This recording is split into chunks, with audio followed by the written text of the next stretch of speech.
President Donald Trump's motorcade slowed as it rolled down a dusty back road in rural Nebraska. The campaign hadn't planned to stop here, but something in the distance caught his attention. A large, desolate farm. No animals, no crops, just dry fields and a weather-worn barn standing in silence. Trump gestured to halt the vehicle. "I want to meet whoever owns that place," he said, stepping out beneath the vast open sky. A Secret Service agent approached. A man working nearby, tightening some wire on a sagging fence. The man, tall and rugged, had hands rough from labor and eyes heavy with years of struggle. The farmer nodded when approached and walked toward Trump. "You the owner?" Trump asked. "Yes, sir. Name's Caleb Rourke," the man replied with a respectful nod. Trump glanced over the barren land. "Where's all your livestock?" Caleb's expression hardened. "All gone, sir. Had to sell them." "What happened?" Trump asked. The farmer exhaled slowly. "It's a long story." Trump walked alongside him through the empty acreage. The breeze moved through the open barn, its hollow sound echoing the life that once thrived there. "I had 90 head of cattle, 300 chickens, and for horses I was proud of," Caleb explained, pushing open the barn door. "But after my wife passed and the drought came, it all fell apart." Trump listened quietly, unusually solemn. He signaled to his staff to stay back, skipping any formal remarks or camera opportunities. This wasn't about politics now, this was personal. "What about government support? Loans? Emergency relief?" Trump asked. Caleb let out a dry laugh. "Drowned in paperwork faster than any flood. The system's tangled in red tape. I tried everything, applied, appealed, pleaded. Nothing came through." Trump narrowed his gaze. "Why didn't you contact my office?" "I did. Twice," Caleb replied, holding his stare. "Never heard back." The silence between them deepened. "I kept trying," Caleb added, "but after a while, the land just gave up, and I guess, so did I." From the farmhouse window, Trump noticed a boy, older than 10, watching them quietly, holding a mason jar. "Who's that?" Trump asked. "My grandson, Luke. He lives with me now. His mom, my daughter, left, couldn't handle this place anymore." Trump walked toward the porch. Luke stepped out hesitantly, clutching the jar close. "What's in there, buddy?" Trump asked kindly. Luke opened the lid to reveal a single firefly. Blinking slowly, "I catch one every night," he said softly. "Mama said, fireflies carry wishes." Trump crouched to his level. "And what did you wish for?" Luke whispered, "That Grandpa's cows come back so he can smile again." The weight of the moment settled over Trump. There was no script for this. "That's a powerful wish," he said. "Let's see what we can make happen." Inside, Caleb showed Trump an old ledger, pages filled with loss, vet bills, machinery repairs, loan denials, and livestock sale records. "I didn't quit because I was lazy," Caleb said. "I quit because the system's not made for folks like me anymore." Trump nodded slowly.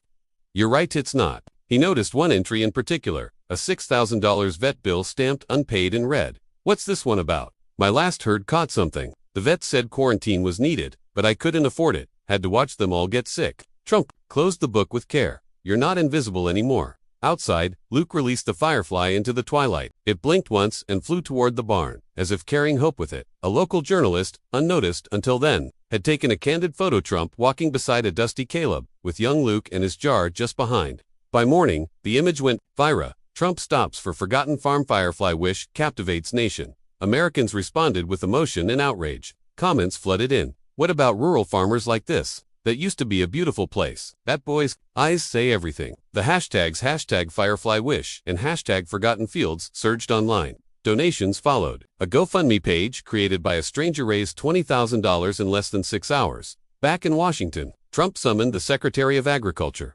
"We have farmers like Caleb buried under paperwork while their farms collapse," Trump said sharply. "We're working on expanding emergency access, sir," the secretary replied. "Not good enough. I want a task force," Trump ordered. "Focus on small family farms. No red tape, just direct help." That evening, Trump recorded a message. "Today, I met a man who didn't ask for a handout, he asked for hope. We're going to deliver it, because America isn't just cities and towers. It's barns and fields, and boys catching fireflies." The video spread fast. 3 days after the visit, Caleb heard a knock on the door. An older woman stood there with a suitcase in hand. "Name's Darlene," she said. "Worked with your wife at the co-op. Saw your story. Thought I could lend a hand." "How?" Caleb asked. "I used to be a livestock specialist. Got connections. Not much money, but plenty of time. And sometimes that's all it takes." "Why would you do this?" Darlene smiled. "Because this place used to mean something to this town, and a little boy's wish reminded me why it still does." Thanks to donations and anonymous gifts inspired by the story, a small herd of 8 cattle arrived at Caleb's gate. Luke ran outside shouting, "They're back, Grandpa." Caleb stood, speechless, tears in his eyes. A note on one trailer read, "For the farmer who wouldn't quit," and the boy who reminded us to believe, from a fellow rancher. More help followed. Neighbors returned. Fences were mended. A church group repainted the barn. A local high school agriculture team built new chicken coops. The feed store waived Caleb's bill. Even the bank refinanced his loans with respect. "You reminded us who we are," the banker told him. "Now it's our turn."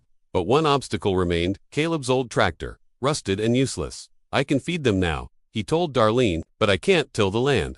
That day, Luke secretly wrote a letter. "Dear Mr. President," Grandpa's smiling now, "but the tractor is broken.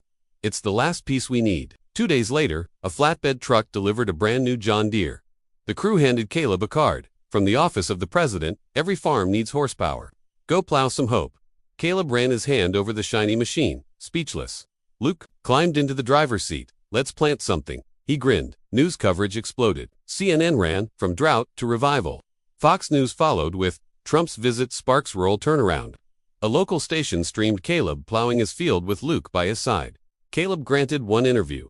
"It's not about fame," he said. "It's about the people who showed up when everything else disappeared, especially one boy who never stopped believing." Messages poured in from across the world, but Luke still caught fireflies every night, whispering thanks skyward. One day, in the loft of the barn, Caleb found an old photo, his wife with their first calf. He brought it inside, placing it gently on the mantel. "That's your grandma," he told Luke. "She loved this land." Luke asked, "Do you think she saw my wish?" Caleb smiled. "I think she did. And I think she helped send the right people."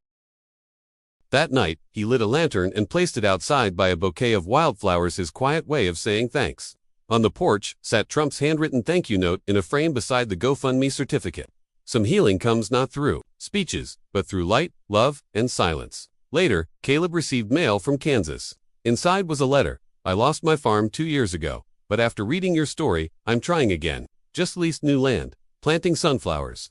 Thank you for reminding me not to give up."